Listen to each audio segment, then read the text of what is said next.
Mamá, mejor no vengas. Papá quiere que este viaje sea solo para la familia. Esas palabras me cayeron como un martillazo en el pecho mientras pelaba papas en mi pequeña cocina de Guadalajara. ¿Y yo qué era entonces? Hoy te voy a contar algo que nunca pensé que contaría. Y si tú, por un segundo, sientes que esto te suena familiar, solo te pido que dejes un like y te suscribas. Me va a ayudar a continuar desahogándome. Mi nombre es Esperanza Morales. Tengo 64 años y toda mi vida la dediqué a ser la madre perfecta, la que siempre estaba ahí, la que nunca decía no. Ese martes de octubre, mientras preparaba el guisado de pollo que tanto le gustaba a mi nieto Sebastián, mi celular vibró con un mensaje de WhatsApp que destruiría todo lo que creía saber sobre mi lugar en esta familia. El mensaje llegó de mi hija Paloma, mi primogénita, esa niña a la que cargué en brazos cuando tenía fiebre, a la que senté en mis rodillas para enseñarle las letras del abecedario, a la que defendí cuando su padre la regañaba por jugar en el lodo del jardín. Sus palabras atravesaron la pantalla del teléfono como dagas envenenadas. Mamá, mejor no vengas. Papá quiere que este viaje sea solo para la familia. Espero que lo entiendas. Mis manos temblaron tanto que el cuchillo se me resbaló y fue a dar al suelo de la cocina con un ruido metálico que resonó en el silencio de mi departamento. Un departamento que yo misma había pagado después de vender mi casa para ayudar a Paloma con el enganche de la suya. Un espacio pequeño pero limpio, donde cada peso gastado tenía que ser calculado cuidadosamente, donde el lujo era poder comprar el jabón de tocador con aroma a rosas que me recordaba a mi madre. Releí el mensaje 1, 2, 3 veces, esperando que las letras se reorganizaran mágicamente y dijeran algo diferente. Pero ahí estaba, implacable, solo para la familia, como si yo fuera una extraña, una vecina entrometida que había malinterpretado una invitación que nunca fue real. El viaje, ese crucero por las costas españolas que habíamos planeado por meses, que Paloma había descrito con tanto entusiasmo, que yo llegué a imaginarme caminando por las calles de Barcelona, probando paella en Valencia, sintiendo por primera vez en mi vida la brisa del Mediterráneo en mi rostro arrugado por años de trabajar bajo el sol de Jalisco. Va a ser tu primer gran viaje, mamá. Te lo mereces después de todo lo que has hecho por nosotros. Me senté en la única silla de plástico que tenía en esa cocina diminuta, rodeada por las paredes que había pintado yo misma de un amarillo alegre para que el espacio se sintiera menos claustrofóbico. En esas paredes había colgado las fotos de mis nietos, los dibujos que me regalaban cuando los cuidaba, los certificados de sus aprovechamientos escolares que yo enmarcaba con más orgullo que sus propios padres. El olor del guisado comenzó a llenarse de humo porque había olvidado bajar la llama, pero no me moví. No podía moverme. Era como si mi cuerpo hubiera decidido rendirse antes que mi mente procesara completamente lo que acababa de leer. El humo se esparció por la cocina, mezclándose con el aroma del aceite de coco que siempre usaba para cocinar, creando una nube que me hizo toser y me trajo de vuelta a la realidad de mi departamento vacío y mi corazón destrozado. Hace 6 meses, cuando Paloma llegó a mi casa con los ojos hinchados de llorar, rogándome que la ayudara porque iban a perder todo, yo no dudé ni un segundo. Mamá, necesito 150,000 pesos. El banco nos va a quitar la casa. Los niños van a quedarse sin su hogar. Tú eres la única que puede salvarnos. Sus palabras venían acompañadas de lágrimas genuinas, de esa desesperación que solo una madre puede reconocer en los ojos de su hija. No tenía ese dinero en efectivo, pero tenía mi casa. La casa donde había vivido por 30 años, donde crié a mis 3 hijas después de que su padre nos abandonara por una secretaria 20 años menor que él.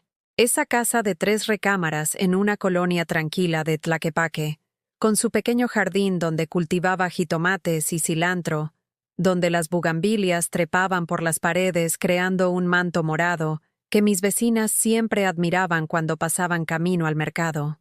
Cada rincón de esa casa guardaba memorias. La marca en la pared donde Paloma había medido la estatura de sus hijos cada cumpleaños, la cocina donde había preparado miles de comidas para todos los que necesitaban un plato caliente, El patio donde había tendido años y años de ropa, mientras planificaba cómo estirar el dinero hasta el final del mes. Pero cuando tu hija te dice que sus hijos pueden quedarse sin hogar, una madre hace lo que sea necesario. Vendí mi casa en 3 semanas a precio regalado porque necesitábamos el dinero rápido. Me mudé a este departamento de 1 cuarto. Sacrifiqué mi jardín, mis recuerdos, mi estabilidad, todo para que mis nietos no sufrieran lo que yo había sufrido cuando era joven. Eres una santa, mamá, me había dicho Paloma mientras firmaba los papeles en la notaría. Sus ojos aún húmedos, pero ahora brillando con alivio. Prometo que esto es un préstamo. Te voy a regresar cada peso con intereses. Vamos a estar siempre agradecidos contigo. El crucero había sido su idea. Mamá, quiero hacer algo especial para ti. Quiero que conozcas el mundo, que veas lo hermoso que es Europa. Va a ser un viaje para celebrar que somos una familia unida. Había hablado de enseñarme las catedrales góticas de Barcelona, de brindar con cava mientras veíamos el atardecer desde la cubierta del barco, de comprarme un vestido elegante en las boutiques de Madrid. Durante semanas, había estado leyendo sobre España en la biblioteca pública, estudiando mapas y guías turísticas, aprendiendo palabras en catalán para poder comunicarme mejor con los locales. Había ahorrado peso por peso para comprar zapatos cómodos para caminar por calles empedradas. Había buscado remedios naturales para el mareo, porque nunca había viajado en barco. Había practicado frente al espejo las frases básicas que pensé que necesitaría. Gracias. Por favor, ¿dónde está el baño? Incluso había ido a la peluquería por primera vez en 2 años, permitiéndome ese gasto extraordinario porque quería verme presentable en las fotos que imaginaba tomando junto a mis hijas en Meets, lugares que solo había visto en las telenovelas.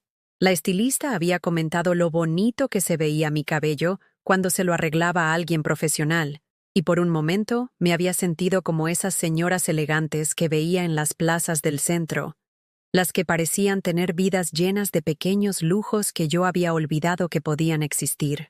El vestido nuevo colgaba en mi diminuto closet como evidencia de mi ingenuidad. Era azul marino con pequeñas flores bordadas, elegante pero no demasiado llamativo, perfecto para las cenas formales que Paloma me había descrito con tanto detalle.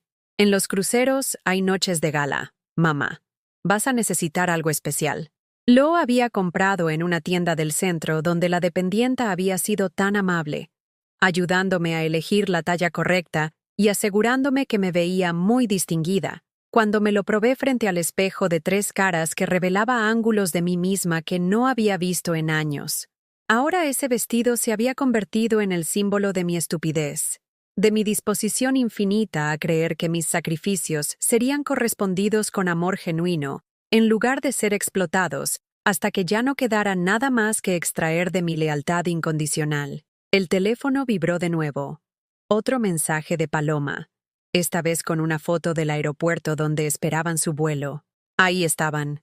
Ella, su esposo Esteban, mi exmarido Germán con su nueva esposa Carmen, y mis 3 nietos con maletas coloridas y sonrisas emocionadas. Parecían una familia de revista, prósperos y felices, listos para vivir la aventura que yo había financiado, pero de la cual había sido excluida en el último momento.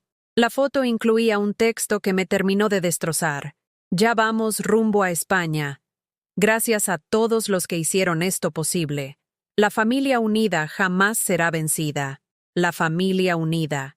Yo había hecho posible ese viaje. Había vendido mi patrimonio para que pudieran disfrutar esas vacaciones. Había renunciado a mi seguridad financiera para que ellos vivieran esa experiencia. Pero no era parte de la familia unida. Era la benefactora invisible, la que aportaba los recursos pero que no merecía disfrutar los resultados. Esa noche, acostada en mi cama individual, en un cuarto donde apenas cabían mis pocas pertenencias, escuché los ruidos de la ciudad a través de las delgadas paredes del edificio.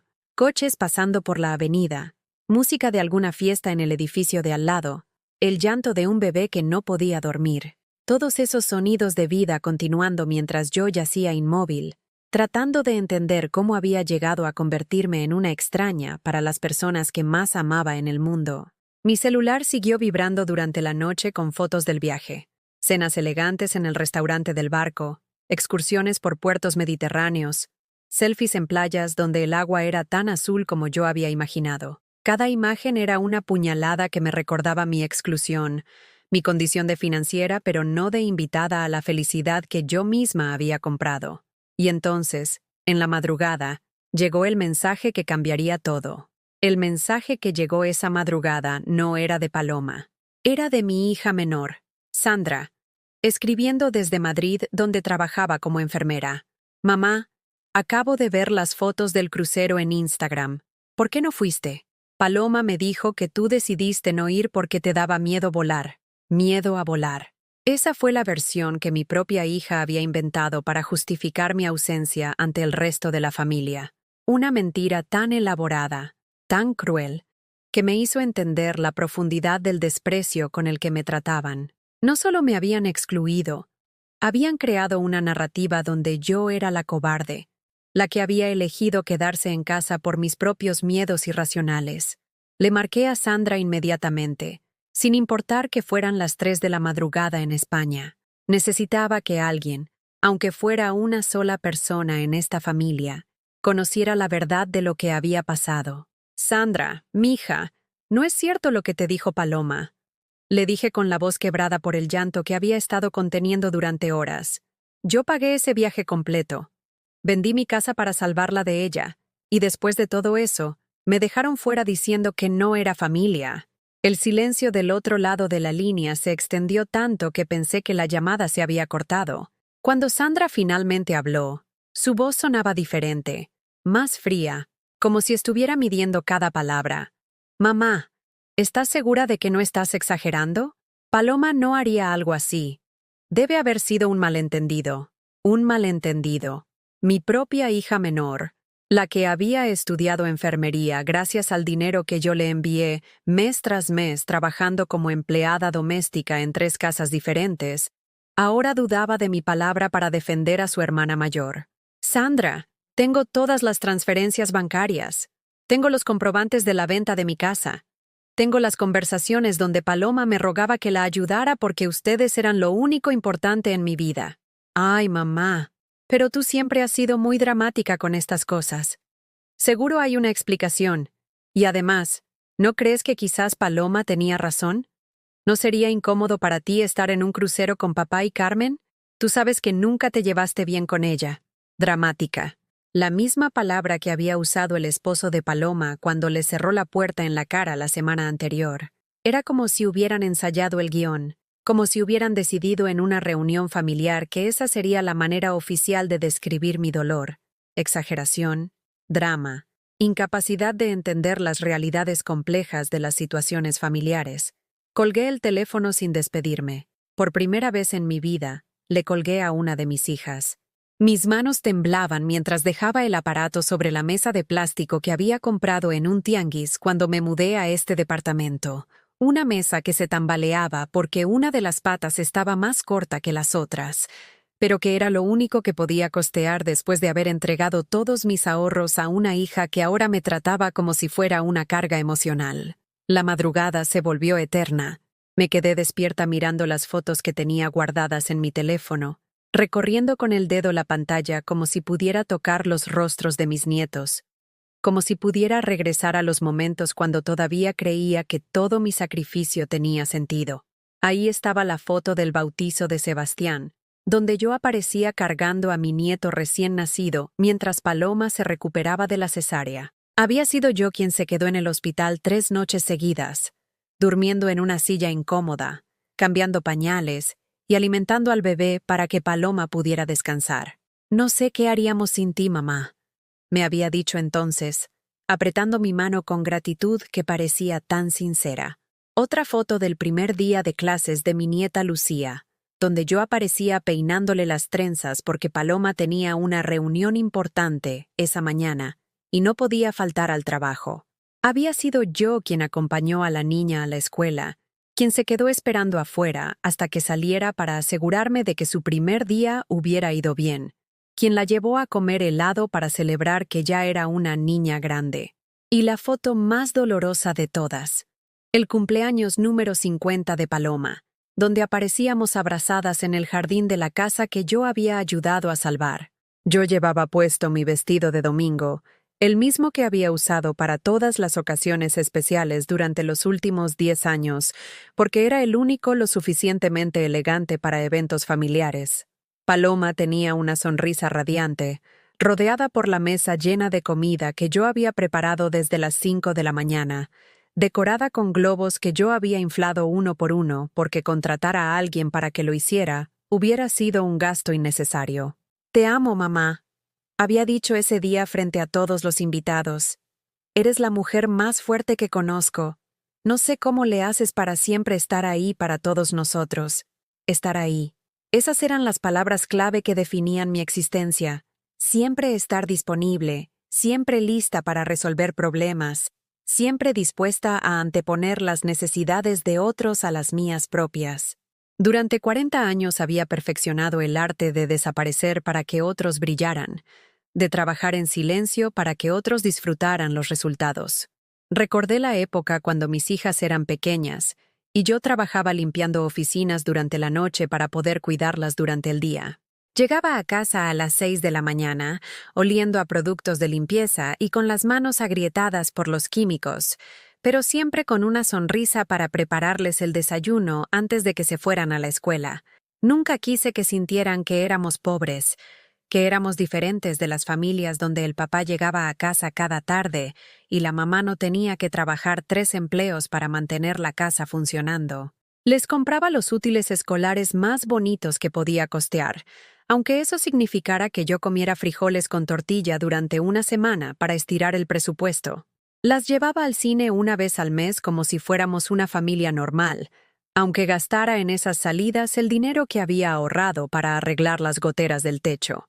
Quería que tuvieran una infancia donde se sintieran amadas y protegidas, donde nunca dudaran de que su madre haría cualquier cosa por su bienestar. Cuando Paloma se embarazó por primera vez, fui yo quien la acompañó a todas las citas médicas porque su marido tenía compromisos de trabajo, que siempre parecían coincidir con los momentos más importantes.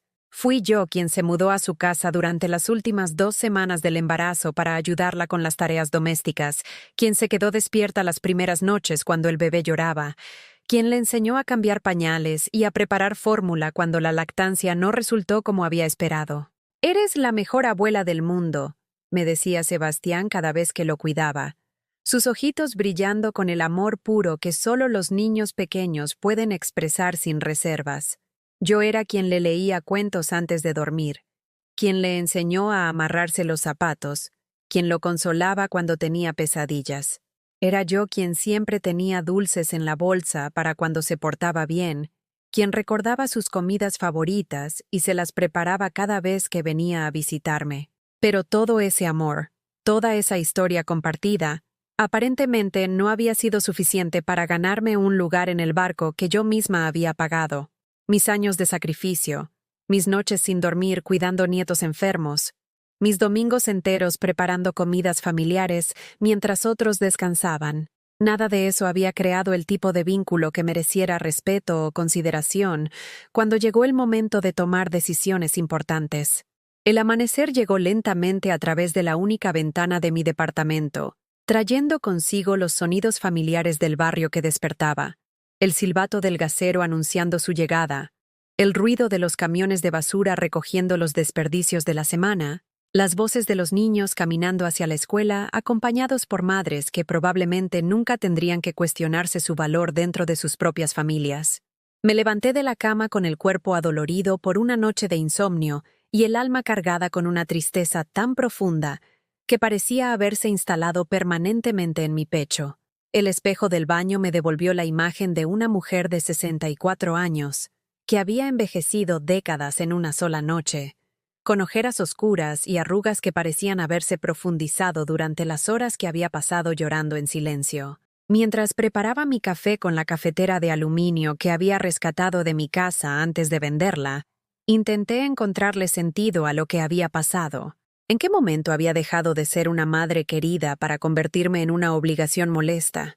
¿Cuándo mis actos de amor habían comenzado a interpretarse como manipulación emocional? ¿Cómo había llegado al punto donde dar todo de mí misma me había convertido en alguien indeseable para las personas que más amaba? El café sabía amargo, pero me lo tomé completo mientras miraba por la ventana hacia el patio interno del edificio, donde otras mujeres de mi edad tendían ropa y regaban plantas con la rutina tranquila de quien tiene un lugar seguro en el mundo. Fue entonces cuando decidí revisar mi teléfono más a fondo, buscando en los mensajes que había intercambiado con Paloma durante los últimos meses. Lo que encontré me hizo entender que mi exclusión del viaje no había sido una decisión de último momento, sino el resultado de una planificación cuidadosa, donde yo había sido vista como un obstáculo desde el principio. En mayo, Paloma me había escrito: «Mamá, estuve pensando en el crucero y creo que sería mejor si tú te quedaras cuidando la casa mientras nosotros viajamos. Ya sabes cómo son los ladrones cuando las casas se quedan vacías». Yo había respondido con emojis de corazones, interpretando su mensaje como consideración por mi seguridad y mi comodidad, cuando en realidad había sido la primera prueba de que nunca tuvieron la intención de incluirme. Más adelante, en junio, otro mensaje: «Por cierto, mamá, ¿crees que podrías ayudarnos con los gastos extras del viaje? Los niños quieren hacer excursiones especiales y ya sabes cómo es Esteban con el dinero». Había transferido otros 20,000 pesos sin cuestionarlo, dinero que había ahorrado trabajando los fines de semana, limpiando una panadería en la madrugada, cuando mis articulaciones ya protestaban por el esfuerzo, pero mi determinación de ayudar a mi familia seguía intacta. Cada mensaje revelaba otra capa de manipulación que yo había sido demasiado ingenua para reconocer. «Mamá, ¿podrías cuidar a los niños el sábado? Queremos ir a ver qué maletas comprar para el viaje». «Mamá, ¿tienes tiempo de investigar sobre España para nosotros? Tú siempre has sido mejor para esas cosas». «Mamá, ¿podrías prestar tu tarjeta de crédito para reservar las excursiones? La prometo que te reponemos antes del viaje». Yo había interpretado cada solicitud como evidencia de que me necesitaban, de que mi participación era valiosa para ellos. Había pasado tardes enteras investigando restaurantes en Barcelona, leyendo reseñas de tours en Sevilla, comparando precios de actividades en Valencia. Había usado mi tarjeta de crédito para reservar cenas especiales que costaban más de lo que yo gastaba en comida durante un mes entero, sintiéndome útil y incluida en la planificación de lo que creía sería nuestro primer viaje familiar. Pero ahora, leyendo esos mensajes con los ojos abiertos por la traición, entendía que había sido utilizada como una asistente personal no remunerada, alguien que proporcionaba servicios y recursos financieros, pero que nunca había sido considerada digna de disfrutar los resultados de su propio trabajo. El recuerdo más doloroso llegó cuando encontré las fotos que Paloma había compartido en nuestro chat familiar durante la planificación del viaje. Imágenes de los camarotes del crucero donde aparecían las camas individuales y las literas, con un mensaje que decía: «Miren qué bonitos están los cuartos. Los niños van a estar felices compartiendo el camarote familiar y papá y Carmen van a tener su privacidad en la suite». No había mención de dónde dormiría yo. En ningún momento durante meses de planificación había aparecido mi nombre en las listas de ocupantes, en las reservas de restaurantes, en los itinerarios de excursiones. Había sido un fantasma en mi propio viaje, presente en el financiamiento pero invisible en la ejecución. Me levanté de la cama con las piernas temblorosas y caminé hasta el pequeño altar que tenía en mi sala, donde guardaba las fotos más importantes de mi vida. Ahí estaba mi madre, Doña Refugio, con su vestido de domingo y su sonrisa cansada pero orgullosa, sosteniendo en brazos a Paloma cuando acababa de nacer. Había sido una mujer fuerte, mi madre, que crió a 7 hijos después de que mi padre muriera en un accidente en la mina donde trabajaba. «Mija», me había dicho una vez, mientras planchaba ropa ajena en nuestra cocina para ganar unos pesos extra, «una mujer que no se respeta a sí misma no puede enseñarles a sus hijos a respetarla. El amor de madre no significa volverse invisible». En ese momento, yo tenía 18 años y estaba embarazada de Paloma. Las palabras de mi madre me habían parecido duras, innecesarias, porque yo creía que el amor verdadero requería sacrificio total, entrega completa, disponibilidad incondicional. Había pasado toda mi vida adulta tratando de ser la madre perfecta que siempre antepone las necesidades de sus hijos a las propias, que encuentra satisfacción en el bienestar ajeno, aunque eso signifique su propio empobrecimiento emocional y financiero. Ahora, a los 64 años, entendía lo que mi madre había tratado de enseñarme, que el amor sin límites no era amor, era autodestrucción, que criar hijos significaba enseñarles a valorar el sacrificio ajeno, no a aprovecharse de él, que una madre que se convierte en esclava emocional de sus hijos no les está haciendo un favor, les está enseñando que el amor puede comprarse con dolor y que algunas personas existen solo para servir a otras. El teléfono volvió a sonar. Esta vez era un mensaje de voz de Esteban, el esposo de Paloma, enviado desde algún puerto español donde habían hecho escala. Su voz sonaba relajada, feliz, con el ruido de las gaviotas y el viento marino de fondo. Suegra, ya sé que está molesta, pero no sea resentida. Vamos a traerle algo bonito de España para que vea que sí pensamos en usted. Paloma está muy contenta porque por fin pudo relajarse sin preocuparse bueno, ya sabe, por las complicaciones familiares. Complicaciones familiares. Esa era yo. Una complicación que se resolvía excluyéndome, pero conservando mi dinero. El mensaje continuaba. Y ya que anda revisando el celular, aproveche para ver si puede ayudarnos con los gastos de la casa mientras no estamos. Los recibos de luz y agua llegaron, y usted sabe que nosotros no podemos dejar cuentas sin pagar. Ahí estaba, la verdadera razón del mensaje. No era una disculpa, ni un gesto de consideración. Era otra solicitud de dinero, otra manera de extraer recursos de alguien que ya había dado todo lo que tenía. Mientras ellos disfrutaban el viaje que yo había pagado, yo debía seguir financiando sus gastos domésticos como si fuera su empleada personal. Caminé hasta la gaveta donde guardaba mis documentos importantes y saqué la carpeta donde tenía todas las transferencias bancarias, todos los comprobantes de los préstamos y regalos que había dado a mis hijas durante los últimos años. El monto total me dejó sin respiración, 340,000 pesos en 5 años, casi el valor completo de la casa que había vendido, distribuidos en emergencias, que siempre parecían surgir justo cuando yo había logrado ahorrar algo para mi propio futuro. La operación de vesícula de Sandra en España, 50,000 pesos para cubrir lo que su seguro no pagaba. El coche de Paloma cuando el suyo se descompuso, 80,000 pesos que nunca me devolvió. Las colegiaturas de los niños cuando Esteban perdió su trabajo, 60,000 pesos durante 6 meses. La fiesta de 15 años de Lucía, 40,000 pesos porque no podemos hacerle una fiesta sencilla, mamá. ¿Qué van a decir sus amigas?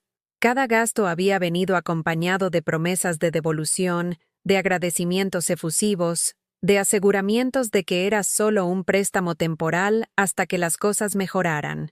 Pero las cosas nunca mejoraban lo suficiente como para que consideraran devolverme aunque fuera una parte de lo que habían recibido. En lugar de eso, mis contribuciones se habían vuelto invisibles, transformándose en expectativas naturales en lugar de favores extraordinarios.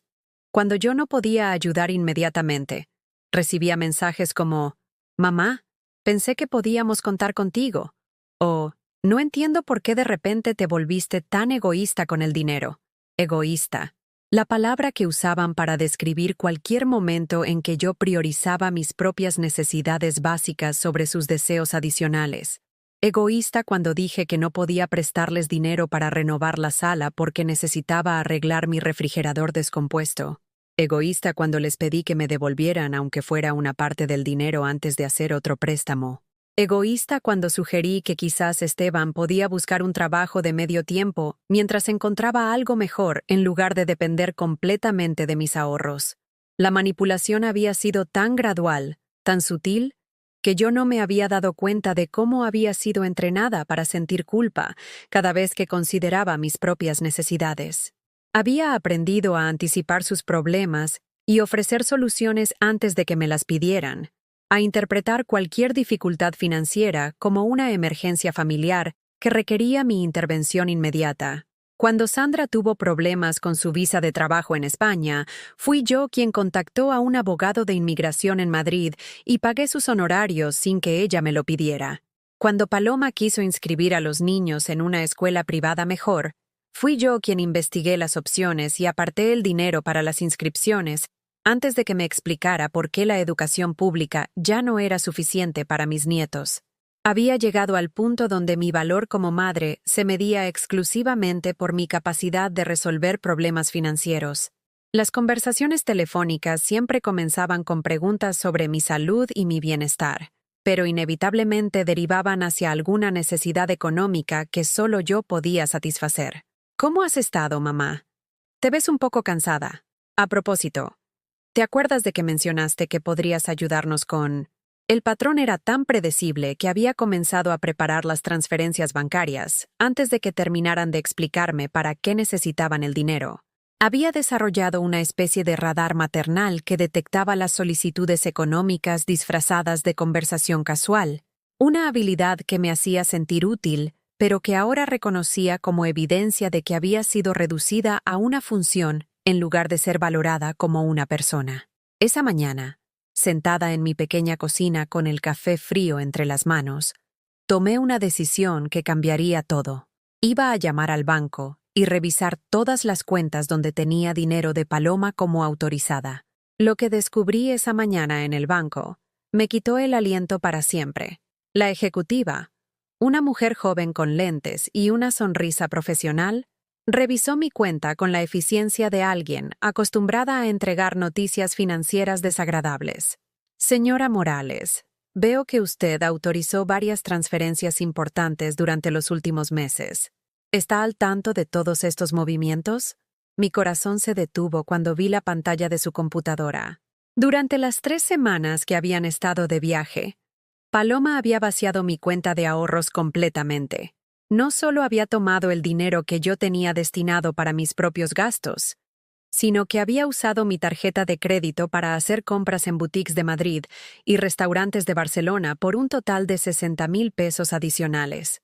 ¿Cómo es posible?, le pregunté con la voz quebrada. Yo nunca autoricé estos gastos. La ejecutiva me mostró los comprobantes digitales donde aparecía mi nombre y mi firma electrónica autorizando cada transacción. Según nuestros registros, todas estas operaciones se realizaron con su clave personal y su autorización biométrica. Paloma tenía mi clave bancaria. Se la había dado el año pasado cuando me operaron de cataratas y necesitaba que alguien pagara mis cuentas mientras me recuperaba. Es solo temporal, mamá, hasta que puedas ver bien otra vez, me había dicho con esa sonrisa cariñosa que yo interpretaba como amor filial, pero que ahora reconocía como la expresión de alguien calculando cómo aprovechar mi vulnerabilidad. Nunca me pidió que cambiara la clave después de mi recuperación, y yo, confiando en que mi propia hija jamás me robaría, había dejado que conservara acceso completo a mis finanzas. Durante meses, había tenido la capacidad de tomar mi dinero cuando quisiera, y había elegido hacerlo precisamente cuando estaba fuera del país, cuando sería imposible para mí confrontarla inmediatamente. ¿Qué puedo hacer?, le pregunté a la ejecutiva, sintiendo cómo mi mundo se desmoronaba por segunda vez en una semana. Puede presentar una denuncia por fraude, pero necesitará pruebas de que no autorizó estas transacciones. El problema es que técnicamente, usted sí le dio acceso a su cuenta a la persona que realizó los movimientos. Salí del banco caminando como sonámbula por las calles de Guadalajara que conocía desde niña. Pasé por la catedral donde me había casado con el padre de mis hijas, por el mercado de San Juan de Dios donde había comprado los vestiditos de bebé cuando ellas nacieron, por la plaza donde las llevaba a alimentar palomas los domingos cuando no tenía dinero para entretenimientos más costosos. Cada lugar familiar ahora se sentía contaminado por la amargura de entender que toda mi vida de sacrificios había sido malinterpretada por las personas que más amaba. Había construido mi identidad alrededor de ser la madre abnegada, la abuela disponible, la mujer que siempre encontraba la manera de resolver los problemas de otros, aunque eso significara crear problemas para sí misma. Llegué a mi departamento y me senté en el suelo de la sala, rodeada por las pocas posesiones que había logrado conservar después de vender mi casa. Una mesa de centro que se tambaleaba, un sillón de segunda mano que había comprado porque era lo único que podía costear, un televisor pequeño donde veía las telenovelas que me ayudaban a olvidar mis propios dramas durante las tardes solitarias. En la mesa estaba la carpeta donde guardaba las escrituras de mi casa vendida, los comprobantes de todas las transferencias que había hecho, las fotografías de momentos familiares que ahora me parecían evidencia de mi propia ingenuidad.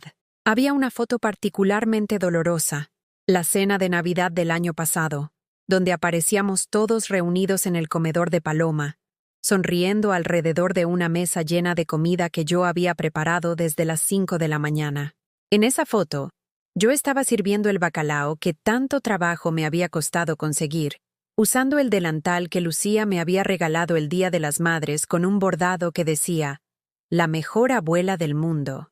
Paloma estaba sentada en la cabecera de la mesa, radiante, disfrutando de ser la anfitriona de una celebración que yo había financiado y organizado completamente.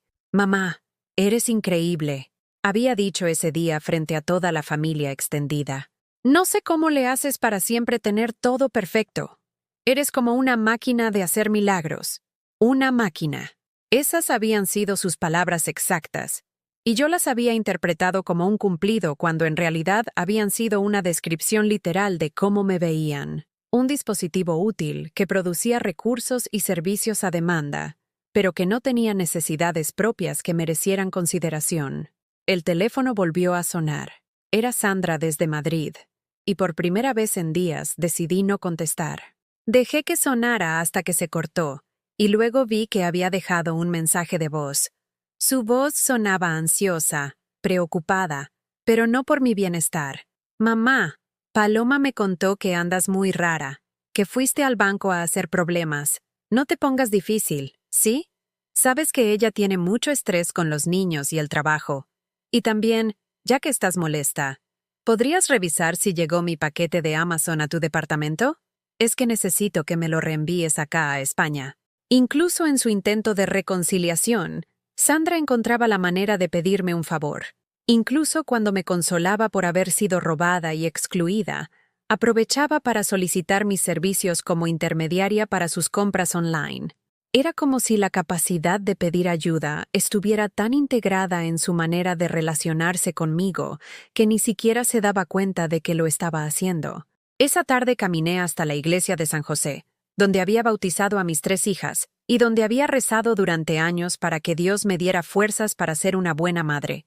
El padre Miguel, un hombre mayor que había conocido a mi familia durante décadas, me recibió en el confesionario con la paciencia de alguien acostumbrado a escuchar las penas humanas.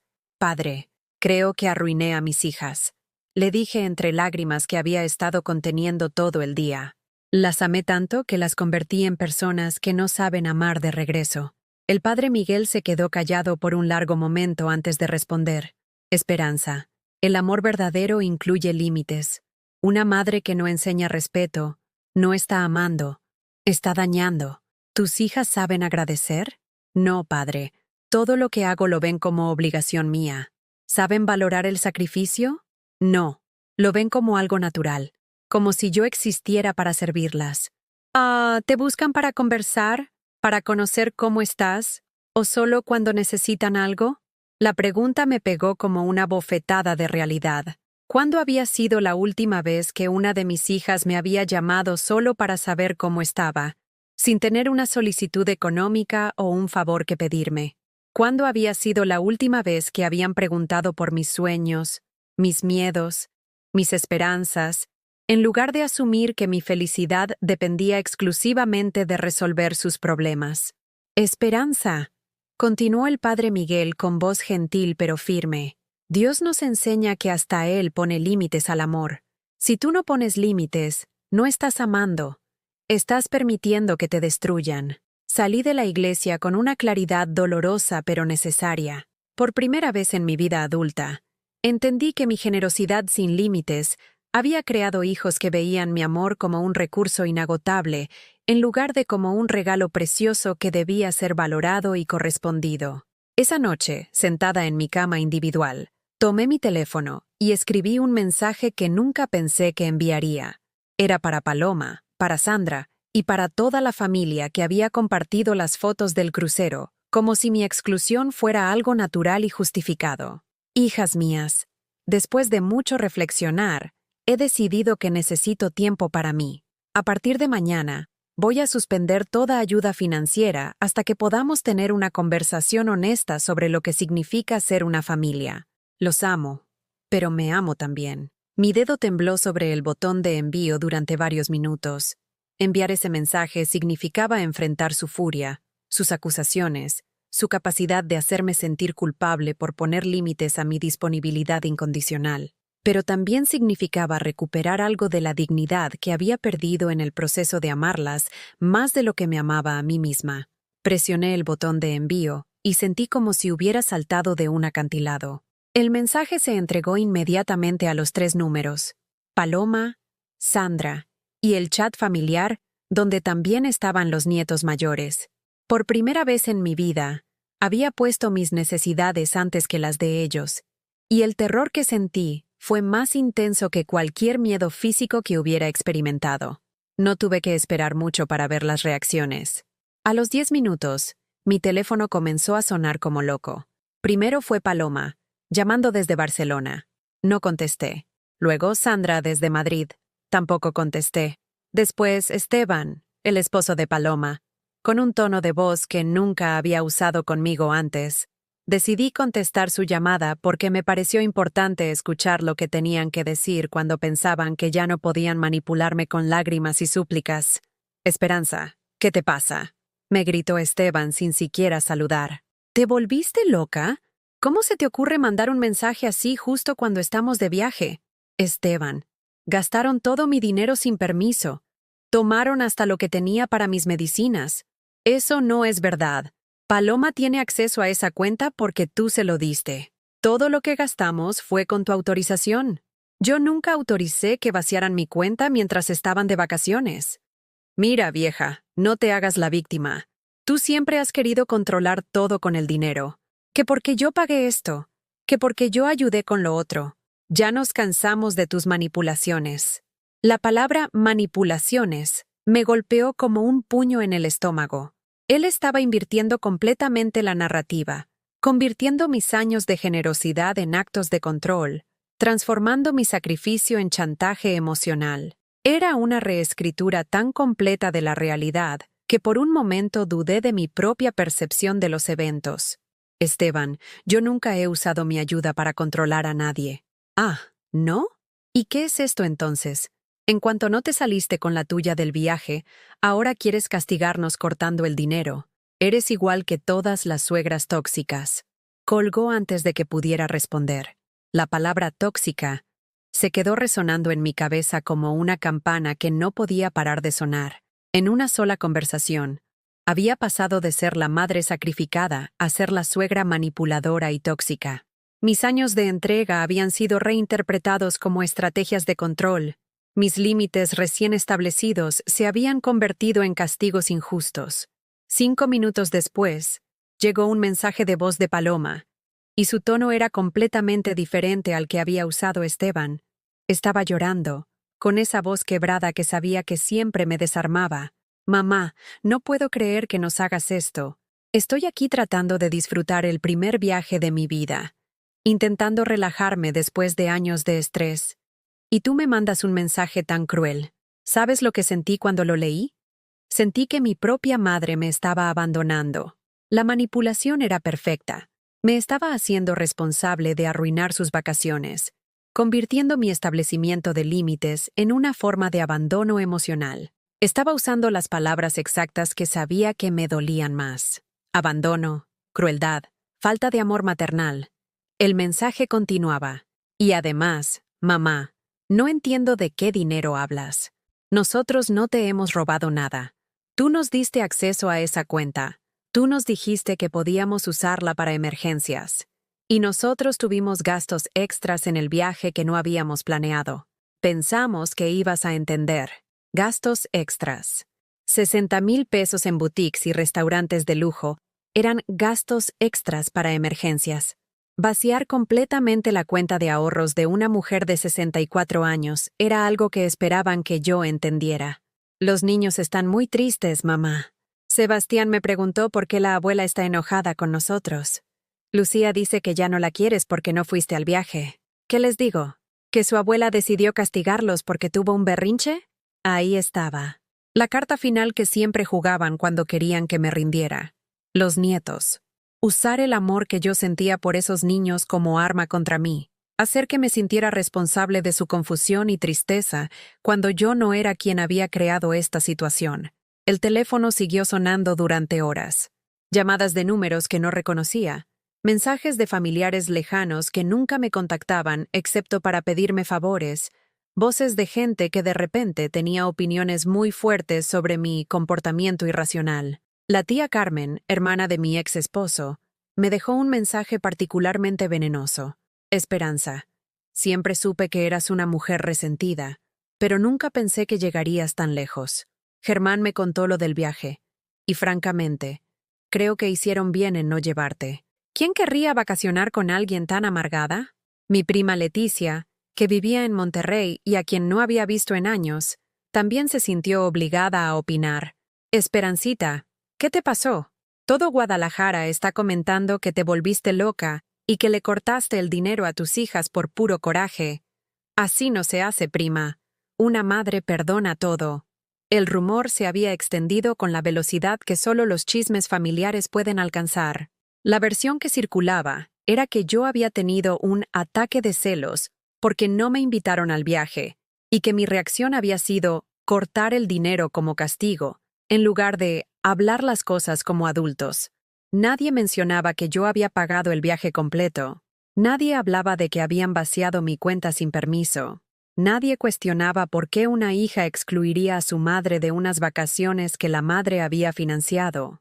La narrativa se había construido alrededor de mi supuesta inmadurez emocional y mi incapacidad para aceptar las decisiones de adultos independientes. Esa noche, cuando finalmente logré que el teléfono dejara de sonar, me senté frente al pequeño espejo de mi tocador y me miré realmente por primera vez en meses.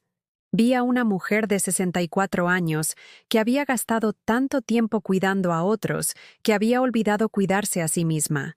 Tenía ojeras profundas, arrugas de preocupación en la frente, el cabello descuidado porque nunca tenía tiempo o dinero para arreglármelo apropiadamente. Pero también vi algo que no había visto en años. Había una chispa de determinación en mis ojos, una firmeza en mi expresión que había estado ausente durante décadas de complacer a otros. Por primera vez en mi vida adulta, había dicho no, y había sobrevivido. El mundo no se había acabado, aunque se sintiera como si hubiera comenzado a cambiar para siempre. Al día siguiente, decidí hacer algo que no había hecho nunca. Fui a una cafetería en el centro de Guadalajara, pedí un capuchino caro que normalmente no me hubiera permitido, y me senté a leer un libro que había comprado solo porque me gustaba la portada. No era para educarme sobre algo que necesitaran mis hijas. No era para investigar algún problema que tuviera que resolver para otros. Era puramente para mi propio placer. La mesera, una muchacha joven con los ojos amables, se acercó después de un rato y me preguntó si estaba bien. «Se ve usted diferente», me dijo, como si hubiera tomado una decisión importante. Le sonreí por primera vez en semanas. Sí, creo que sí tomé una decisión importante. Mientras bebía mi café y leía mi libro, llegó un mensaje de Sebastián, mi nieto de 12 años. Era el primero de la familia que me contactaba, sin que pareciera estar siguiendo instrucciones de otros adultos.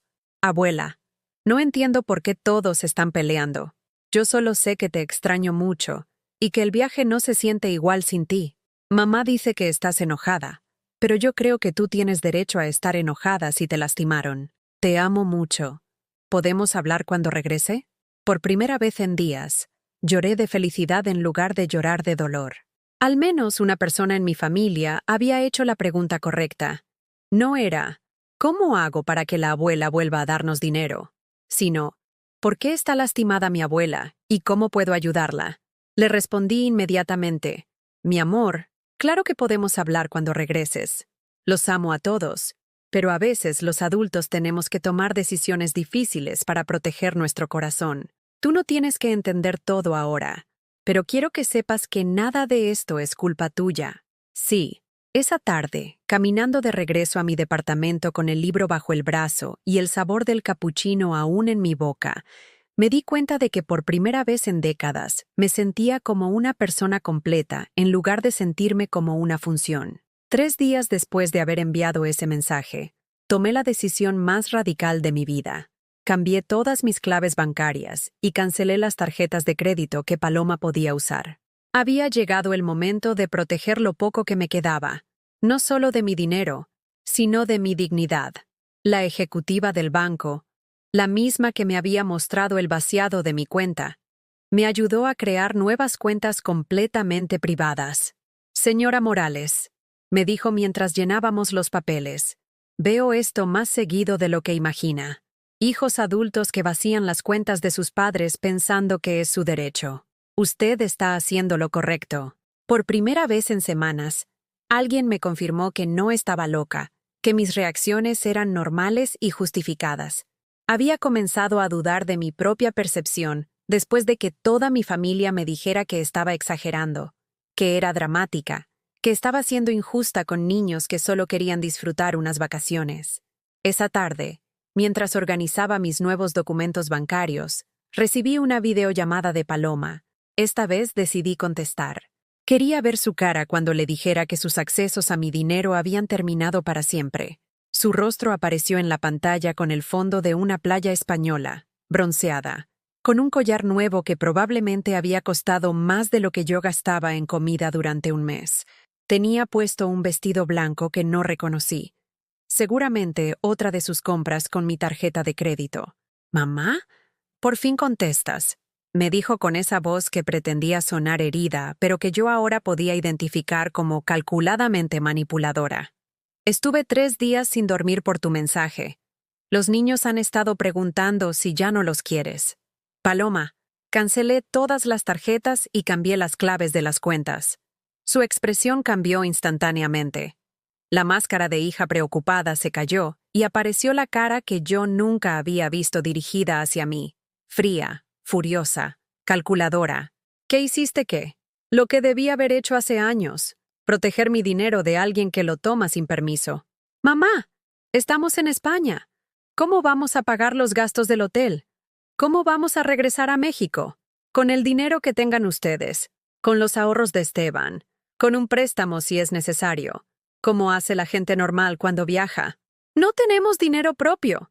Todo lo planeamos contando con que tuvieras acceso a tu cuenta. Ahí estaba la confesión que había estado esperando. No había sido un error ni una emergencia. Habían planeado deliberadamente usar mi dinero como si fuera suyo, sin consultarme, sin considerarme, sabiendo que yo no podría hacer nada una vez que estuvieran fuera del país. Paloma, ¿en qué momento decidiste que mi cuenta bancaria era tu fondo de emergencia personal? Tú nos dijiste que podíamos contar contigo. Siempre nos dijiste que la familia era lo más importante. La familia era lo más importante para mí. Aparentemente, yo no era lo más importante para la familia. Se quedó callada por varios segundos, y pude ver cómo su cerebro trabajaba buscando otra estrategia de manipulación. Cuando habló de nuevo, su voz había cambiado completamente, volviéndose suave, suplicante, la voz que usaba cuando era niña y quería algo. Mamá, por favor, sé que cometimos errores, pero somos tu familia. Somos lo único que tienes. Si nos cortas a nosotros, ¿qué te va a quedar? La pregunta me pegó exactamente donde sabía que me dolería más. Era la amenaza final. Si no los complacía, me quedaría completamente sola. Era el chantaje que había funcionado durante décadas, la razón por la que había aceptado ser tratada como cajero automático emocional, en lugar de como una persona con derechos y necesidades propias. Pero esta vez, en lugar de asustarme, la pregunta me liberó, porque de repente me di cuenta de que ya estaba sola. Había estado sola durante años, rodeada de gente que solo me buscaba cuando necesitaba algo, que solo me valoraba por lo que podía darles, que me amaba condicionalmente basándose en mi utilidad para resolver sus problemas. Paloma, le dije con una calma que me sorprendió a mí misma. ¿sabes cuándo fue la última vez que me preguntaste cómo me siento? Ay, mamá, siempre estás con tus dramas psicológicos. ¿Sabes cuándo fue la última vez que me invitaste a algo sin pedirme que pagara? Mamá, no empieces. ¿Sabes cuándo fue la última vez que viniste a visitarme solo porque querías estar conmigo, no porque necesitaras algo? Se quedó completamente callada. La pregunta había dado en el blanco porque ambas sabíamos que no podía recordar una sola ocasión. Lo que me va a quedar, le dije finalmente, es mi dignidad. Lo que me va a quedar es la posibilidad de conocer gente que me valore por quien soy, no por lo que puedo darles. Lo que me va a quedar es la oportunidad de ser feliz en lugar de ser útil. Mamá, no puedes hacernos esto. Los niños te necesitan. Los niños necesitan una abuela que se respete a sí misma para que aprendan a respetar a otros. Los niños necesitan ver que el amor no se compra ni se mendiga. Colgué la videollamada por primera vez en mi vida. Apagué el teléfono completamente y me senté en mi pequeña sala, en el silencio más completo que había experimentado en décadas. No había teléfono sonando, no había mensajes pidiendo favores, no había voces exigiendo mi atención y mis recursos. Y en ese silencio, por primera vez en años, pude escuchar mis propios pensamientos. Esa noche soñé con mi madre, Doña Refugio. Estaba sentada en la cocina de nuestra casa de la infancia, pelando chayotes para la comida, con esa expresión de concentración serena que tenía cuando hacía las tareas domésticas. En el sueño, yo era otra vez niña, sentada a sus pies viendo cómo trabajaba. «Mija», me dijo sin levantar la vista de los chayotes, «¿te acuerdas de lo que te enseñé sobre los límites?» «No, mamá». «¿Qué me enseñaste?» «Te enseñé que una cerca no se pone para lastimar a los vecinos. Se pone para proteger lo que es tuyo. Y si los vecinos se molestan porque ya no pueden entrar a tu patio a tomar lo que se les antoje, entonces nunca fueron buenos vecinos». Desperté con esas palabras resonando en mi cabeza, y una claridad que no había tenido en años. Mis hijas estaban molestas no porque las estuviera lastimando, sino porque ya no podían tomar libremente lo que era mío. Su enojo no era evidencia de que yo estuviera equivocada. Era evidencia de que finalmente estaba haciendo lo correcto. Al día siguiente hice algo revolucionario. Fui a una agencia de viajes. No para planear un viaje para otros, no para investigar destinos que otros disfrutarían, sino para mí. Con el dinero que había logrado salvar de las nuevas cuentas protegidas, compré un boleto de autobús a Puerto Vallarta. Iba a conocer el mar por primera vez en mi vida. No en un crucero pagado para otros que me excluirían en el último momento, sino en un viaje modest, pero genuinamente mío. Iba a caminar por la playa, a comer mariscos frescos, a ver el atardecer sobre el Océano Pacífico sin tener que pedirle permiso a nadie ni justificar el gasto ante personas que creían que mi dinero les pertenecía más que a mí. La agente de viajes, una señora de mi edad llamada Rosa, me ayudó a encontrar un hotel pequeño pero limpio cerca del malecón. ¿Es su primera vez en la playa?, me preguntó con genuina curiosidad. Sí, le dije, y por primera vez en meses, sonreí de verdad. Es mi primer viaje sola también. ¡Qué emocionante! Va a ser una experiencia hermosa. Las mujeres de nuestra edad que viajan solas siempre regresan diferentes. ¿Diferentes cómo? Más seguras de sí mismas, como si hubieran recordado quiénes eran antes de convertirse en madres y esposas y cuidadoras de todo el mundo.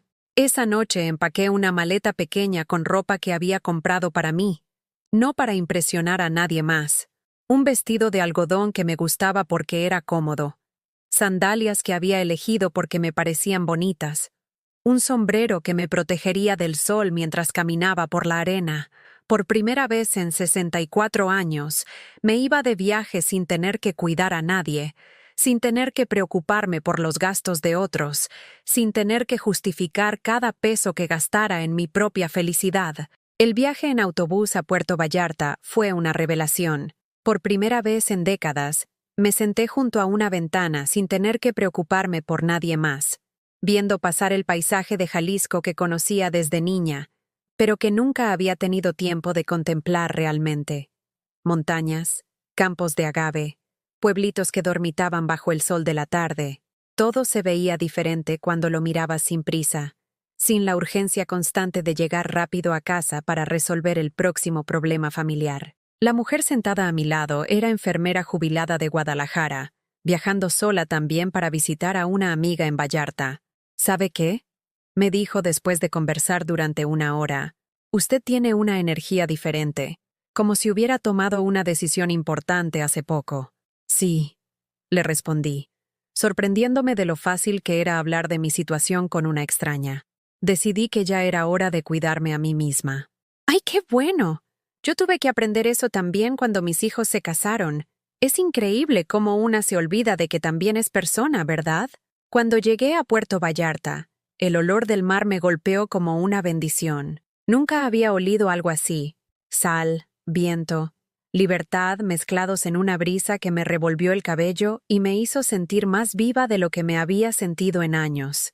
El hotel que Rosa había elegido para mí era perfecto. Pequeño, limpio, a 2 cuadras del malecón, con una terraza donde servían el desayuno con vista al océano. Mi cuarto era simple, pero acogedor, con una cama matrimonial solo para mí, un balcón pequeño donde cabía una silla de plástico y un baño privado donde podría bañarme sin prisa. Dejé mi maleta en la cama y salí inmediatamente hacia la playa, como si tuviera miedo de que el mar desapareciera si no lo veía de inmediato. Caminar descalza en la arena fue como recibir un mensaje directo de Dios. Cada paso se hundía ligeramente en la superficie tibia. Cada ola que llegaba a mis pies me recordaba que había un mundo enorme más allá de las 4 paredes de mi departamento, más allá de los dramas familiares que habían consumido toda mi energía durante tanto tiempo. Me senté en la arena cuando el sol comenzó a ponerse, y por primera vez en mi vida adulta, lloré de pura felicidad. No estaba llorando porque alguien me hubiera lastimado, ni porque tuviera que resolver un problema, ni porque me sintiera culpable de algo. Estaba llorando porque era hermoso estar ahí, porque merecía estar ahí, porque había logrado llegar hasta ese momento a pesar de todo lo que había pasado. Una pareja de turistas americanos me ofreció tomarme una foto, y acepté. Quería tener evidencia de que había estado ahí, de que había existido como persona independiente en un lugar hermoso, haciendo algo solo para mi propio placer. En la foto, tengo una sonrisa que no había visto en mi cara durante años. Genuina, relajada, libre. Esa noche cené en un restaurante pequeño del malecón, sola en una mesa con vista al mar, ordenando lo que se me antojó sin preocuparme por el precio o por si a alguien más le iba a gustar la comida. Pedí pescado a la veracruzana, un platillo que siempre me había gustado pero que nunca cocinaba en casa porque a Paloma le parecía muy condimentado y a los nietos muy complicado. El mesero, un joven amable llamado Miguel, me trató con el respeto que se merece cualquier cliente, sin hacerme sentir rara por estar comiendo sola. ¿Es su primera vez en Vallarta?, me preguntó mientras me servía agua fresca de Jamaica.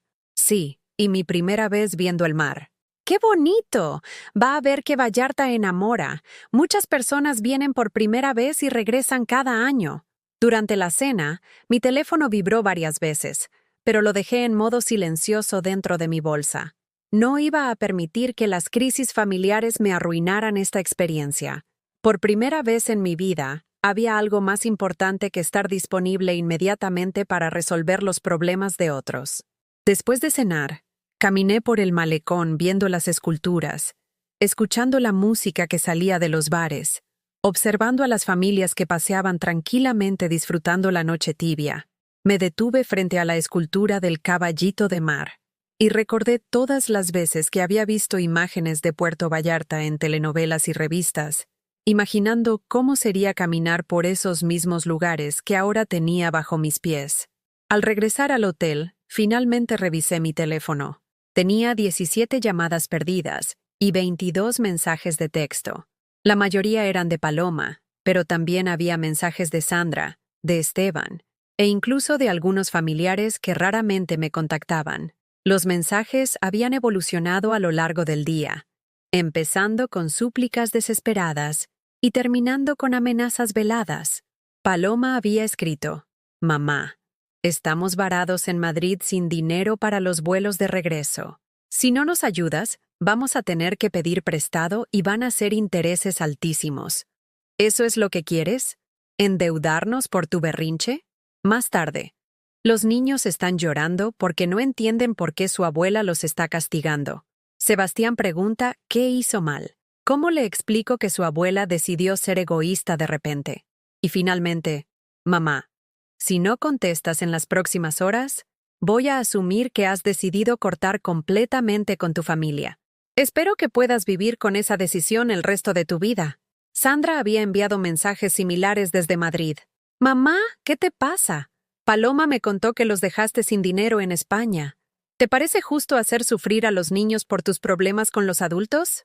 Y luego, si no ayudas a Paloma, voy a tener que mandar dinero desde mi sueldo de enfermera para que puedan regresar.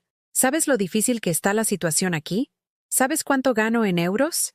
Leí cada mensaje sentada en mi balcón, con el sonido de las olas de fondo y la brisa marina acariciándome la cara. Y por primera vez en mi vida, esos intentos de manipulación no me funcionaron. No me hicieron sentir culpable. No me hicieron dudar de mis decisiones. No me hicieron querer correr a rescatarlas de las consecuencias de sus propias acciones. En lugar de sentir pánico o remordimiento, sentí una calma profunda. Había estado tan acostumbrada al drama constante, a la sensación de emergencia perpetua, que había olvidado cómo se sentía la paz. Había olvidado que era posible escuchar mi propia respiración sin que estuviera agitada por la ansiedad de resolver problemas ajenos. Escribí una sola respuesta que envié a toda la familia. Estoy bien y segura. Estoy conociendo el mar por primera vez en mi vida. Regreso a Guadalajara en una semana. Cuando regrese, estaré disponible para conversaciones respetuosas sobre cómo reconstruir nuestra relación familiar basada en amor mutuo, no solo en obligaciones económicas. Apagué el teléfono después de enviarlo y lo guardé en el fondo de mi maleta. Los siguientes días en Puerto Vallarta fueron como un curso intensivo de autodescubrimiento. Cada mañana despertaba sin prisa, desayunaba en la terraza del hotel viendo el océano, y después salía a explorar la ciudad sin itinerarios ni obligaciones. Visité la iglesia de Nuestra Señora de Guadalupe, donde encendí una veladora no para pedir por los problemas de otros, sino para agradecer por haber encontrado la fuerza de valorarme a mí misma. Recorrí el mercado de artesanías, donde compré un collar de plata solo porque me gustó, sin preguntarme si era un gasto necesario o si alguien más lo aprobaría. Tomé un tour en barco para ver ballenas, algo que había soñado hacer desde que era niña, pero que nunca me había permitido, porque siempre había gastos más importantes que atender. Ver esas criaturas enormes saltando en el océano me llenó de una alegría pura que había olvidado que existía. En la playa conocí a otras mujeres de mi edad que viajaban solas, y descubrí que no era tan extraño como me habían hecho creer. Doña Esperanza de Guadalajara, Doña Carmen de Ciudad de México, Doña Rosa de Puebla, todas habían llegado al punto donde decidieron que sus propias necesidades también importaban. ¿Sabe qué es lo más liberador?, me dijo Doña Carmen mientras tomábamos té helado en una palapa. Darme cuenta de que mis hijos son adultos capaces de resolver sus propios problemas. Durante años creí que si no los rescataba, se iban a morir.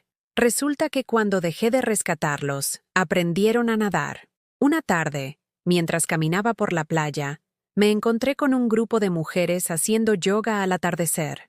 La instructora, una señora de unos 50 años con el cabello canoso y una sonrisa serena, me invitó a unirme.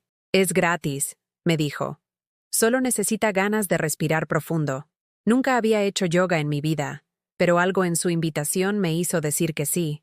Durante esa hora, estiré músculos que no sabía que tenía. Respiré con una profundidad que había olvidado que era posible, y sentí mi cuerpo no como una herramienta para servir a otros, sino como mi hogar, mi templo personal que merecía cuidado y atención. Al final de la sesión, mientras estábamos acostadas en la arena viendo las estrellas aparecer en el cielo, la instructora nos dijo algo que se me grabó en el corazón. El amor propio no es egoísmo, es responsabilidad. Cuando te amas lo suficiente para poner límites, les enseñas a otros cómo tratarte. Esa noche, en mi último día en Puerto Vallarta, salí al balcón con una taza de té y miré el océano que había cambiado mi vida. Ya no era la misma mujer que había llegado 5 días atrás, destruida por la traición y la manipulación familiar. Era alguien que había recordado su propio valor, que había probado la libertad y que ya no estaba dispuesta a renunciar a ella por comodidad emocional de otros. 3 meses después de regresar de Puerto Vallarta, mi vida se había transformado de maneras que nunca imaginé posibles. El departamento que antes se sentía como una prisión, ahora era mi santuario personal, decorado con las artesanías que había comprado en mi viaje y las fotografías de mi aventura en solitario. Había pintado las paredes de un azul océano que me recordaba cada día que era capaz de tomar decisiones por mí misma. Mi rutina diaria ahora incluía cosas que había olvidado que me gustaban. Despertaba cada mañana sin la ansiedad de revisar inmediatamente el teléfono para ver qué crisis familiar me esperaba. En lugar de eso, preparaba mi café con calma. Leía unas páginas del libro que estuviera disfrutando en ese momento y planeaba mi día basándome en lo que me daba energía en lugar de en lo que otros necesitaban de mí. Había encontrado trabajo en una florería del centro de Guadalajara, un empleo que pagaba modestamente, pero que me llenaba el alma de manera que nunca había experimentado. Trabajar con flores, crear arreglos hermosos, ayudar a la gente a expresar amor y celebración a través de la belleza natural, era completamente diferente a las décadas que había pasado limpiando casas ajenas y sacrificando mi cuerpo por trabajos que solo veía como medios para sobrevivir. Doña Margarita, la dueña de la florería, era una mujer de 70 años que había construido su negocio desde cero después de enviudar. Las flores, me había dicho el primer día, nos enseñan que la belleza puede crecer incluso después de que todo parece estar muerto. Usted tiene manos para esto, Esperanza. Se ve en cómo las toca.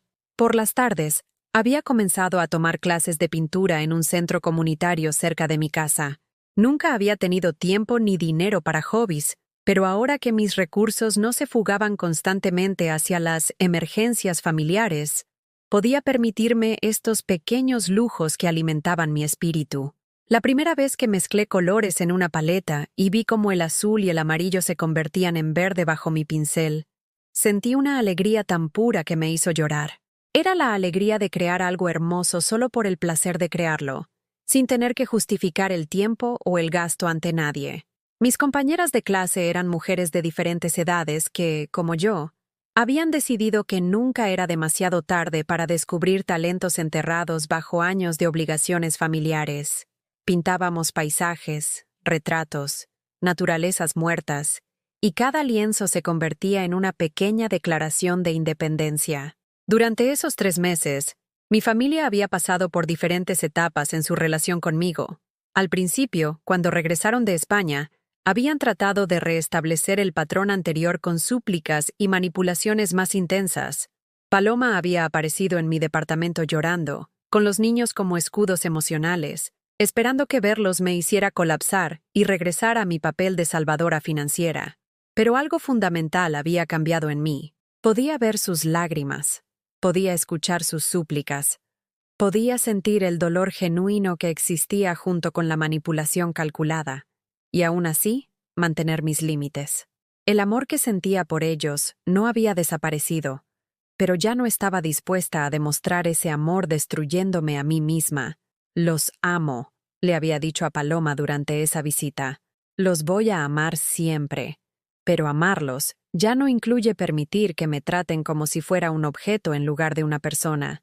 Después vinieron las amenazas de cortar completamente el contacto, los intentos de usar a otros familiares como intermediarios, las campañas de desprestigio donde yo era retratada como una mujer egoísta que había abandonado a su familia en su momento de necesidad. Pero para mi sorpresa, no todos los familiares se creyeron esa versión. Mi prima Leticia, la misma que inicialmente me había criticado, vino a visitarme después de escuchar más detalles de la situación. Esperanza, me dijo sentada en mi pequeña sala. Nunca me había dado cuenta de cómo te trataban. Pensé que eras afortunada de tener hijas que te necesitaran tanto. Otras mujeres de mi edad, vecinas y conocidas que habían observado mi situación durante años, Comenzaron a acercarse para contarme sus propias historias de hijos adultos que las habían convertido en cajeros automáticos emocionales. Era como si mi decisión de poner límites hubiera dado permiso a otras para examinar sus propias relaciones familiares. La señora Consuelo, mi vecina del departamento de al lado, me confesó que su hijo había estado pidiendo préstamos que nunca devolvía durante 10 años. Pero después de ver cómo usted cambió su situación, me dijo, yo también cambié mis claves del banco. Lentamente, muy lentamente, algunos miembros de mi familia comenzaron a acercarse de manera diferente. Sebastián, mi nieto de 12 años, fue el primero en visitarme sin agenda oculta. Llegó una tarde con su uniforme escolar, directamente desde la escuela, solo para platicarme sobre un proyecto de ciencias que estaba haciendo. ¿Abuela?, me dijo mientras bebía horchata que yo había preparado. Mi mamá dice que estás enojada con nosotros. No estoy enojada, mi amor. Estoy aprendiendo a cuidarme a mí misma para poder ser una mejor abuela para ti. ¿Eso qué significa? Significa que antes yo me lastimaba tratando de resolver todos los problemas de todos. Y cuando una persona está lastimada, no puede amar bien. Ahora que estoy sanando, puedo amarte mejor.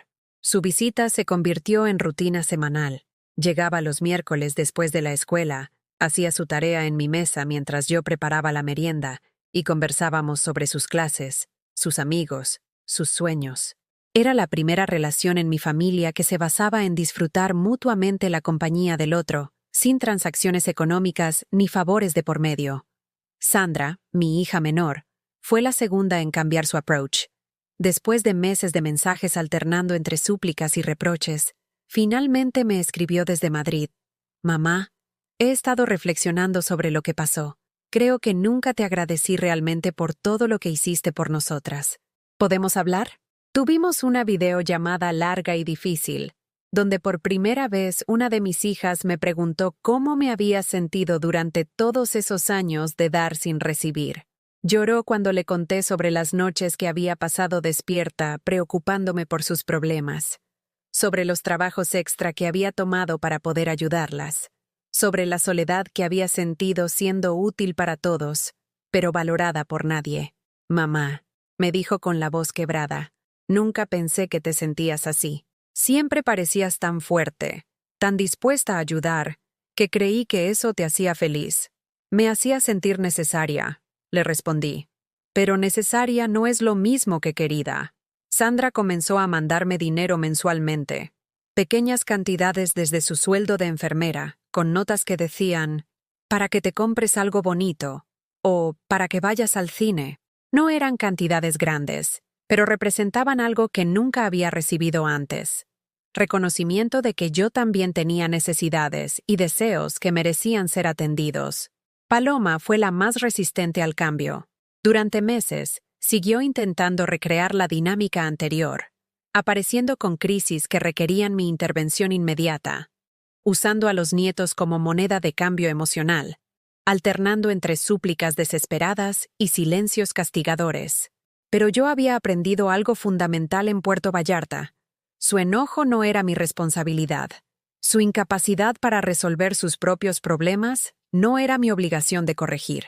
Su resistencia a tratarme con respeto no era evidencia de que yo estuviera equivocada, sino prueba de que estaba haciendo exactamente lo que necesitaba hacer. Un día, 6 meses después de mi regreso del mar, Paloma llegó a la florería donde trabajaba. No venía con lágrimas ni súplicas, sino con una expresión que no había visto en su cara en años, humildad genuina. Mamá, me dijo mientras yo arreglaba un ramo de rosas amarillas. Esteban consiguió un trabajo mejor. Los niños están bien en la escuela. Hemos estado funcionando sin pedirte dinero. Me da mucho gusto escuchar eso, mija. Y me di cuenta de algo. Se quedó callada por un momento, tocando los pétalos de una rosa blanca. Me di cuenta de que no te conozco. Sé que eres mi mamá. Sé que siempre has estado ahí. Pero no sé qué te gusta, qué te hace feliz, qué sueñas. Era la primera vez en décadas que una de mis hijas expresaba curiosidad por mí como persona, en lugar de verme solo como función maternal. ¿Te gustaría conocerme?, le pregunté. Sí, mamá, me gustaría empezar de nuevo. No fue fácil, y no fue inmediato. Reconstruir una relación familiar después de años de patrones tóxicos requiere tiempo, paciencia y disposición de todas las partes para examinar comportamientos dolorosos y cambiar. Pero era posible. Ahora, un año después de aquel mensaje devastador que cambió mi vida, despierto cada mañana en mi departamento lleno de plantas, con mis pinturas colgadas en las paredes, rodeada de objetos que elegí porque me gustan, no porque fueran prácticos o necesarios para otros. Trabajo en la florería porque disfruto la belleza que crear. Pinto los domingos porque alimenta mi alma. Viajo cuando puedo porque el mundo es hermoso y merezco verlo. Mantengo relaciones con las personas que me valoran como soy, no solo por lo que puedo darles. Algunas relaciones familiares se salvaron y se hicieron más fuertes. Otras se perdieron porque estaban construidas solo sobre la base de mi utilidad. Y está bien, porque aprendí que es mejor estar sola y en paz que acompañada y destruida. La lección más importante que aprendí es que el amor verdadero incluye respeto, reciprocidad y límites. Una persona que te ama no te usa hasta agotarte. Una familia que te valora no te excluye de los momentos felices que tú hiciste posibles. ¿Alguna vez has vivido algo parecido? ¿Conoces a alguien que haya pasado por una situación similar donde el amor se confunde con la explotación? Cuéntamelo en los comentarios. Si esta historia te tocó el corazón, déjame tu like y suscríbete al canal para que este mensaje llegue a alguien que necesita oírlo. A veces, la historia de una mujer que aprendió a valorarse puede ser el empujón que otra necesita para comenzar su propio proceso de sanación.